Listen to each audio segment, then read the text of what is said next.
शेतकरी मित्रांनो, आपण अन्नदाता शेतकरी न्यूज बघत आहात। आज आपल्यासोबत सामाजिक कार्यकर्ते श्रीमान मनोजदादा गेडाम आपल्यासोबत जोडले गेलेले आहे आणि यवतमाळ वाशिम या मतदारसंघातून अपक्ष म्हणून थेट निवडणूक देखील लढत आहे। त्यांच्याशी बातचीत करून थेट प्रश्न आपण विचारत आहोत। तर दादा नमस्कार। नमस्कार। आपलं नाव? मनोज महादेवराव गेडाम। तर पहिला असा प्रश्न आहे की निवडणूक राहावं असं का वाटलं तुम्हाला? उभं राहण्याचा विषय असा आहे का, माझ्या दिव्यांग बांधव आणि पारधी समाजांना एक रुपया जमा करून जे लोकसभेची जे फी राहते ते 12,500 रुपये यांनी जमा केले। परंतु आजवरी 15 वर्षामध्ये दिव्यांग, पारधी, सामान्य शेतकरी यांचे प्रश्न कधीच खासदारांनी घेतले नाही। ते 5 वर्षानंतर निवडून आल्यावर ह्या गरिबांना विसरून जाते। आता जे स्थानिक मतदारसंघामध्ये प्रमुख समस्या कोणत्या आहेत? प्रमुख समस्या आहे का, जो वाशिम आणि यवतमाळ मतदारसंघ आहे या विकासाच्या कोसदूर आहे।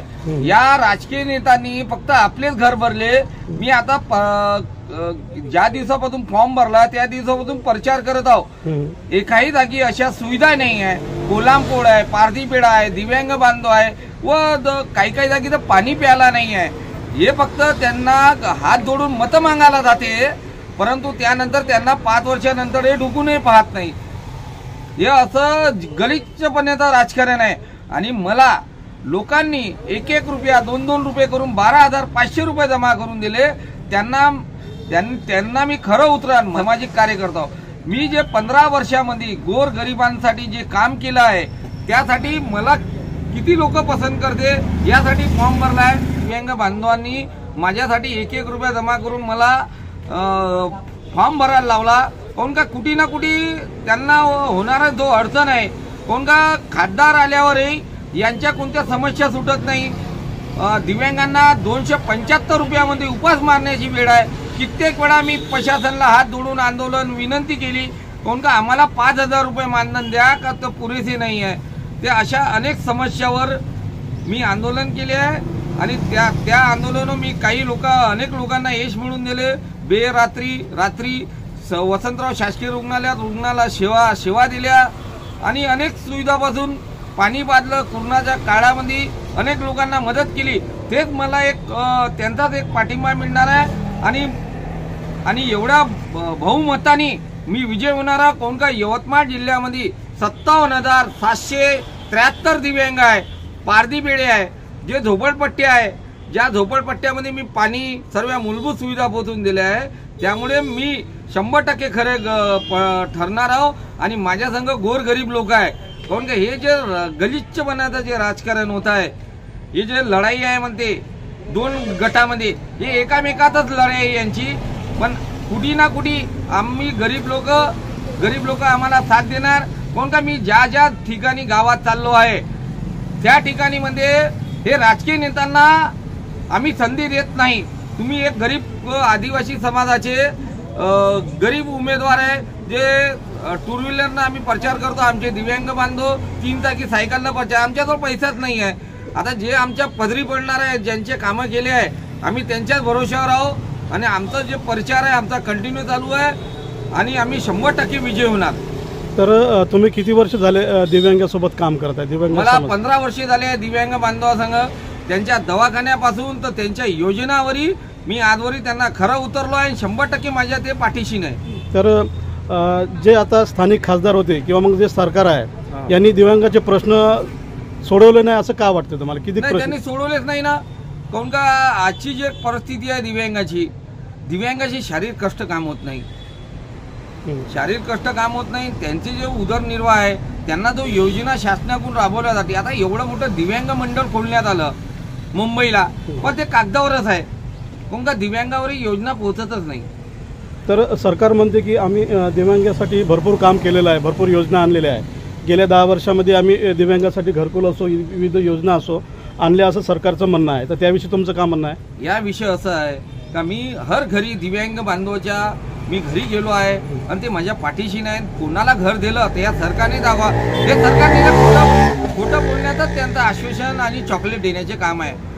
आजवरी दिव्यांगाची परिस्थिती दिव्यांगच समजू शकते। त्यांच्यावर जे दुःख आहे ते समजू शकते. त्यांना रोजगार नाही, अशा खूप समस्या आहे. रोजगाराची समस्या स्थानिक खासदारांनी सोडवल्या नाही असं तुमचं म्हणणं आहे? हो, सोडवल्या नाही. फायद्यासाठी काम करते, दुसरं काहीच नाही यांचं. यांनी काहीच विकास नाही केली. यवतमाळ शहर जो एवढा मोठा आहे, 302 कोटी रुपये आले आहे. यवतमाळ शहराच्या नागरिकांना अमृतचं पाणी नाही पोचलं. या आमदार खासदारांनी आणि यांनी पैसे खाल्ले ते. अशी परिस्थिती आहे यवतमाळ शहराची. म्हणजे यवतमाळ शहरामध्ये पाणी समस्या कायमच आहे. कायम आहे. रोजच्या रोज पाणी भेटणार म्हणे. 10 आणि 15 दिवसापासून यवतमाळ शहरात पाणी. इथली जी अमृत योजना होती मग तिचं काय झालं? अमृत योजना फेल ठरली आहे यवतमाळ शहरात पाणी पुरवठ्यासाठी. हा. स्थानिक समस्याही भरपूर आहे. स्थानिक समस्या आहे. घाणीचे साम्राज्य आहे. जागेजागेवर घाणी साम्राज्य आहे. कोणाला प्रधानमंत्री आवास योजनेचं एकाही गोरगरिबांना बेसहारांना घर नाही भेटलं.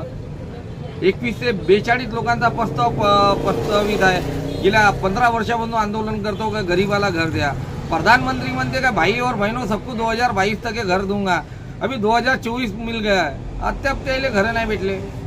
तर तुम्ही जो निधी जमा केलेला आहे निवडणुकीसाठी तो आपल्या दिव्यांग बांधवांनी दिला आहे अशी बातमी आम्ही ऐकली आहे. तर त्याबद्दल थोडंसं सांगा. जो दिव्यांगांनी 1-1 रुपया जमा करून निवडणुकीच्या आधीच 15-20 दिवसाआधी हे सर्व पैसे जमा केले आहे. आणि त्यांनीच मला पुढाकार करून तुम्ही उभे राहा सर, आम्ही तुमच्या पाठीशी नाव आणि आमचा तुमच्यावर आशीर्वाद आहे, त्यामुळे उभा राहा. मला जो संवैधानिक हक्क आहे की एक सामान्य माणूस उभा राहू शकतो आणि सत्तेमध्ये पोहोचू शकतो, त्याविषयी आपलं काय मत आहे? मला सत्तेची काहीच अपेक्षा नाही आहे. आता सत्ता जी आहे, मला सत्ता जनतेने निवडून दिली. आता जनतेला करणं आहे कोण चांगला आहे कोण वाईट आहे तर त्यावर जनतेने ठरवणार. मी त्यांना तसंच नाही म्हणतो का मला मतं द्या. माझं काम पहा. 15 वर्षामध्ये जे केलं आहे प्रामाणिकपणे त्याला बघून मला मतं द्या. आणि मी 100% जो 100 रुपयाची चप्पल घालणार आहे, 2 व्हीलर गाडीनं प्रचार करणारा जो व्यक्ती आहे का त्यांच्याजवळ 4 व्हीलर गाड्याला लावायला पैसे नाही. आमच्या पद्धतीने आम्ही आमचा प्रचार करत आहोत. लोकशाहीच्या पद्धतीने आम्हाला लोक भरभराट प्रतिसाद मिळत आहे आणि आम्ही घरोघरी जाऊन हातापाय जोडत आहोत. मला तुम्ही मतं नको द्या. तुमच्या जे सुविधा असेल मी ती पुऱ्या करतो. त्यांना मोबाईल नंबर देतो, थोड्या गोष्टी देतो मी लिहून. कोणत्या निवडणूक चिन्हासह तुम्ही लोकांपर्यंत पोहोचता? माझं हेल्मेट चिन्ह आहे. हे सुरक्षा हेल्मेट चिन्ह आहे. काऊन का जवळही हेल्मेट राहणार नाही, घटना होत राहते. त्यासाठी मला हेल्मेट चिन्ह आवडलं आहे. मी हेल्मेट चिन्ह मला निवडणूक विभागाने दिले आहे. मी त्यांना भरभराट प्रसारात करत आहो निवडणुकीचा. तर शेतकरी मित्रांनो, हे मनोज दादा होते. दिलखुलास बात केलेली आहे. आपण पाहू शकता यांचं हे ऑफिस आहे, आपण बघून घ्या. आणि हेल्मेट हेल्मेट चिन्हासह हे निवडणुकीच्या प्रचारामध्ये उतरलेले आहे, आपण बघून घ्या. दिलखुलास अशी बातचीत आपल्यापर्यंत पोहोचलेली आहे. आपण असेच पाहत राहा अन्नदाता शेतकरी न्यूज हे आपलं यूट्यूब चॅनल. आपण परत भेटू नवीन व्हिडिओसह.